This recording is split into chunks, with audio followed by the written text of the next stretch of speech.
just want to reassure you this isn't about blame. It's about using what happened to all of us, this thing we all just lived through, those of us who did live through it. It's about using it as a teaching moment. I've always hated that phrase. Me too.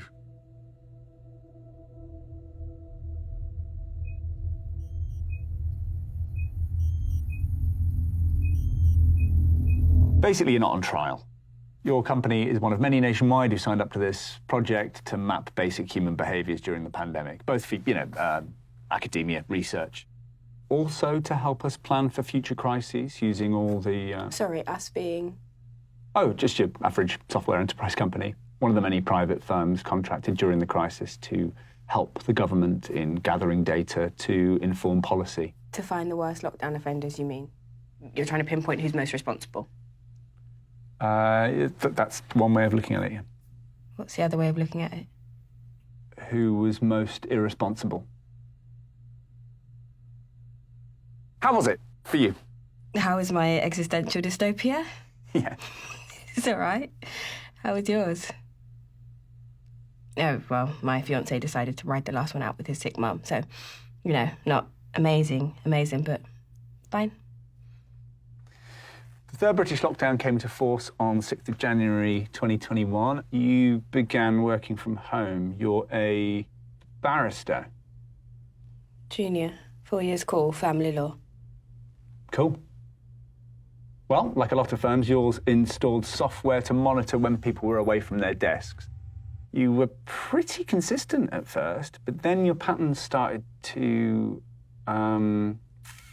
change. Did they? Yeah. That first week, your smartwatch recorded you going on a nice run at 7 every morning. Wait, you have that? 4K, which took you an average of 21 minutes. Not bad.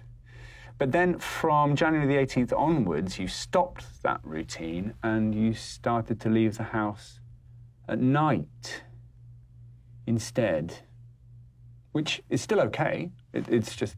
Is it okay? Because it feels like I might be being made to feel like it's not okay.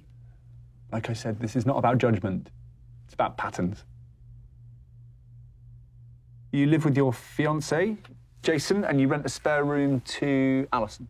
You got my housemate's name from my smartwatch. No, your cohabitants' names are in the local authority's database.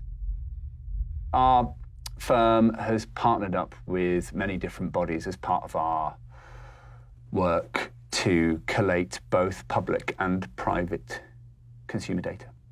Yeah, it's just that this is starting to feel like an interrogation, only you're not the police. It's not an interrogation.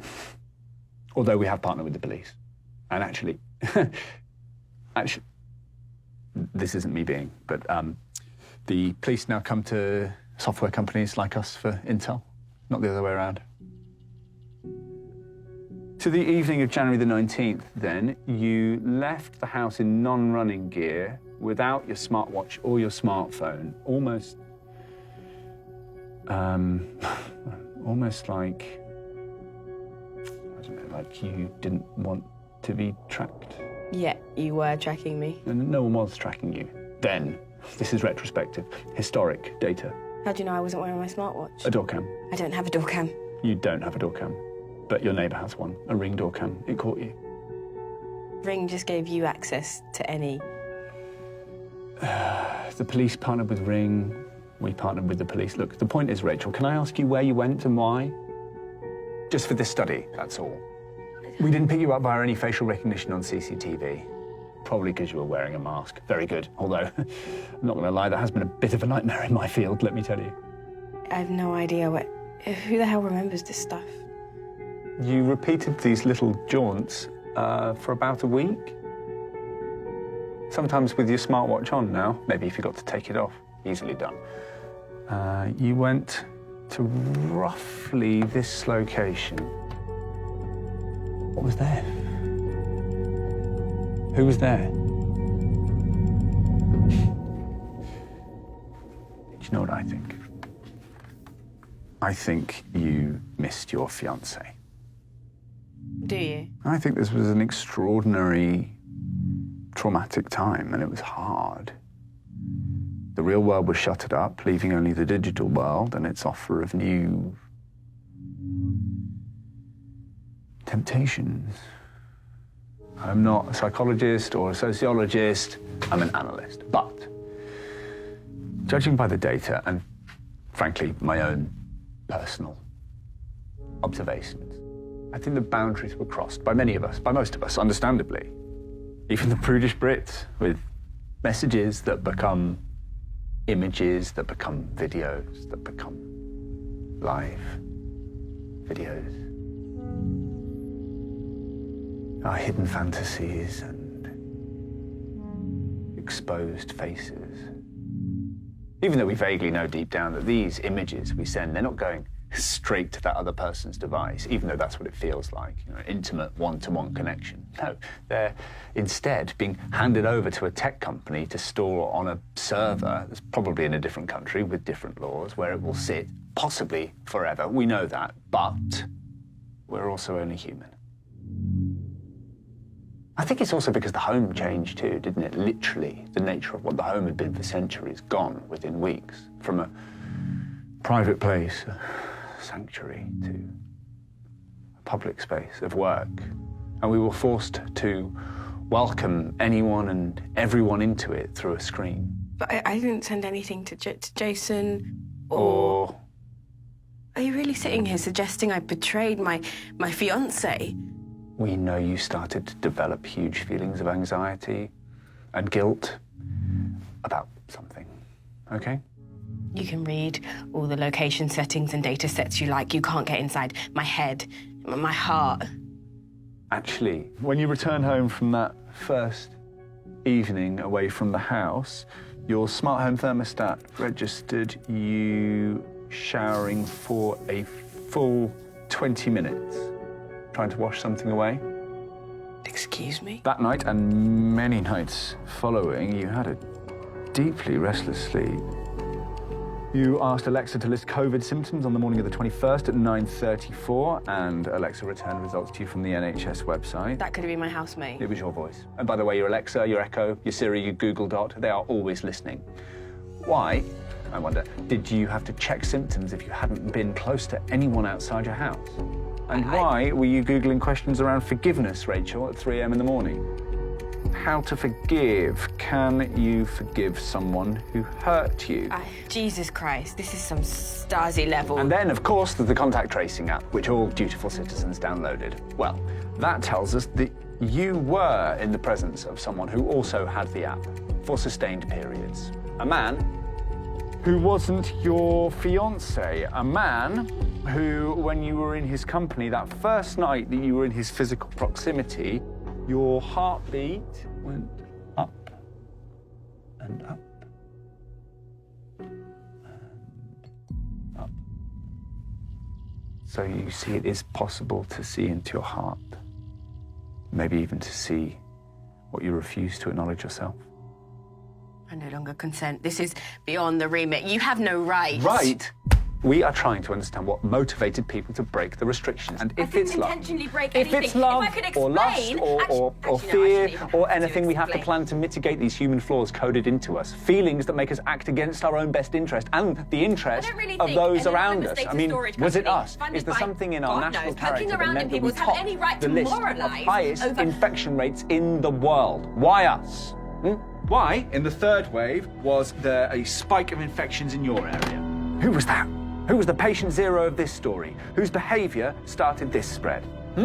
Have you ever seen those maps in school books of how the Great Fire of London broke out and spread from shop to shop? Future school children studying the great pandemic of 2020 are going to be able to draw their own map. You're blaming normal people. Of person-to-person contact. We have it all. It's all stored. Every human interaction, every footstep, every message, every secret thought. They're going to draw a map, and who, I wonder, will be at the centre of it? Who's the typhoid Mary of this story? Responsible for all those extra deaths? Responsible for the pain of losing someone, of not being able to visit your father in hospital, but to say goodbye to him over a phone instead, as you hear his last breaths ebbing away over a fucking speakerphone.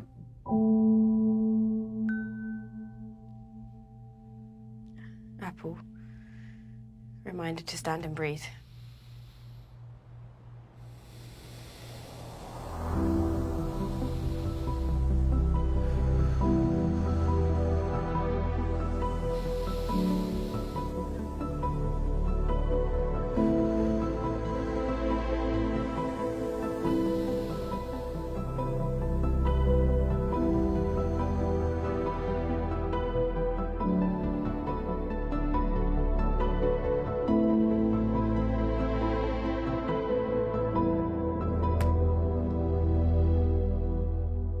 So I know I specialise in family law, not whatever this is. Oh, I please, think, what are you... No, I think citizens have the right to express some unease at the way, during a pandemic, technology companies rode in to help governments all over the world, often free of charge, to collate and gain access to citizen data. To beat a virus. With little scrutiny or oversight. Where was the vote? The public consultation in letting Amazon pair with the NHS, a private company, our health data. But that's the point, isn't it, about algorithms? No one really knows how they work. Even though in an increasingly automated world, AI is making decisions for us all the time. What our insurance premium should be, or A-level results, or predictive policing, or even prison sentencing and release. All of it auditable and accountable. Is it accountable? What if, say I had a friend that had a daughter that lived in a residential street that one day a Maps application discovered was quiet and redirected cars down it to avoid a build-up of traffic elsewhere. And my friend's daughter, she runs out into the road because it was quiet yesterday, so she thinks it's going to be quiet today. And she's knocked down and she's killed. And my friend wants justice, but it is denied to her because you cannot take an algorithm to court. Okay, what we do know about these so-called digital gods playing with our lives is that, unlike what you said earlier, they do contain all the human flaws of the people who coded and created them. Was it Cathy O'Neill, who said algorithms are simply opinions embedded in code? Facial technology didn't pick up my face because of my mask, or because it's up to 40% less effective at recognizing black women than white men. And you're asking me to submit myself to the infallibility of a system that doesn't allow anyone to pop open the hood and take a look inside. I do not submit myself to it, to any of it. Not everything can be known from data. People are individual. We are complex.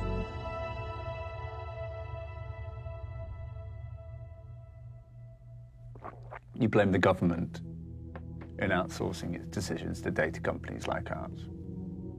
You outsource every day of your life. You like this, so try that. Where to eat, what to watch. You found your fiancé on a dating app. You outsourced your love. Oh, pick me, someone, pick me. You handed over your own human agency, so nice speech, but most people very willingly during that pandemic sacrificed a few very outdated notions of privacy so that the algorithms could do what people couldn't, track the virus and save lives. And I know that you like to think that everyone's an individual, but you're not. I'm not. I fall into a predictable pattern of behaviors based on 100 different data points, based on my race, my age, my class, the things I watch. You think you're one in a million? Congratulations. On a planet of 8 billion, that means there are more than 8,000 people exactly like you. Did you break the restrictions because of a relationship with this man? All you can measure is what people do. You can't know why. There is no why good enough. Did you? Did you have an affair with Joe, a man whose Facebook profile you clicked on 28 times in 24 hours? A man who went on to contract COVID I himself, don't trust this, but not because your algorithms aren't good enough, but because they're too good. I mean, imagine, can you imagine a social media platform so good at recommending to you people that you may know, that it recommends to you out of nowhere when you're nowhere near ready, the man who sexually and emotionally abused you over many months and years. Who during your relationship gaslit and tormented and manipulated you, and yet you somehow managed to extricate yourself from to survive, only to be faced with the face of that person you've been trying to forget. People you may know, I'll fucking say. And where was my control? Where was my agency? That's who you went to see. Why? To confront him? You think you'll know how you'll react? It's still under the guidelines. Based on previous behaviours, you did this, so you'll likely do that. I still don't You think you'll want some sort of justice, revenge. But when you enter their world, when you read what they're writing, see them struggling, I mean, well, like we all were, posting thoughts about ending it all and seeing no one come to their aid, well, sometimes you can surprise even yourself. Perhaps the way to move on from something done by someone, perhaps helping to save that person, might just be the most surprising way of surviving that thing yourself.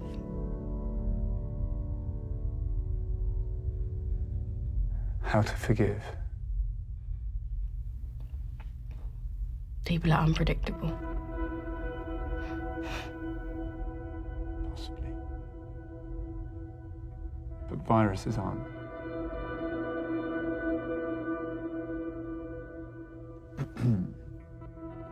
I'll note for the record that you made a personal decision to break the restrictions to possibly save a life, but I'm sorry, that may have killed 20 more by transmitting the virus, and that's why the data knows best. And that's why we must hand ourselves over to it. As emotional beings, we are simply unable to measure that equivalence ourselves. So, your audit trail will go into the system and an automated verdict delivered to you in due course. Will I be able to appeal? Yeah, of course. Although the outcome will be the same. Algorithms, they don't tend to change their minds. Would you like an Uber home? Do you recommend I walk? Well, if that's what it recommends.